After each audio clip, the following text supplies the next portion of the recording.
Hussein Sebana Chito nagira ngo agire kwija yashanga injiye hirya hansi ngo kandi kimuyambire abiyari mu trading center rero mukazi n'abana babiri bari wa murano mbendi yaho batera umugenzi wanje sumu ngo amazu gagenda nyehurikiza njyante yanje ne basa ko yakora ki nayo yagendera mu ryezo ate yinyiziye ndukorwa mu center ndukwizaha kuza kwikaha nsangana nyanje yagendera mu ryezo sanga mabati gariyo ku garinkai nanyefune hina arara mukasese nchero mukasese nyiza nyamwe kitanda ninjana mberewa enjure je gwire mu bwire bwa shaha nkinaze ciro kandi ibintu bisiskire ecyo muri shatino muntu weno ferire ati enjure je izere mu bwire bwo abweciro tubisitakumanya kweri ije ngo kutubire turyaho twareba umuyaga mweni iguru ryona ryacu antumwe mutujero buyambi mutuyambe abwo kuba kuza kwebasa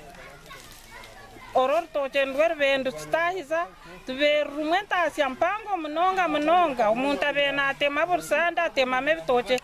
bye mtwaro nkikumi agriculture office cyo tinije kugamba ni nchitina tutumwine hekiri koleka ngo nebe byona ebi miliyoni mureba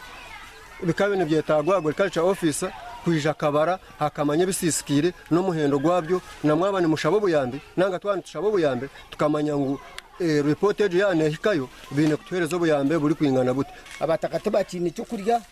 nangwa nakasente kabana babo kwa hero mashomero tukariho amazu gagenzire ibintu bifire enkoko zifire nangwa nense ruhweje hati tinkumanya ku government yarabase kutuyamba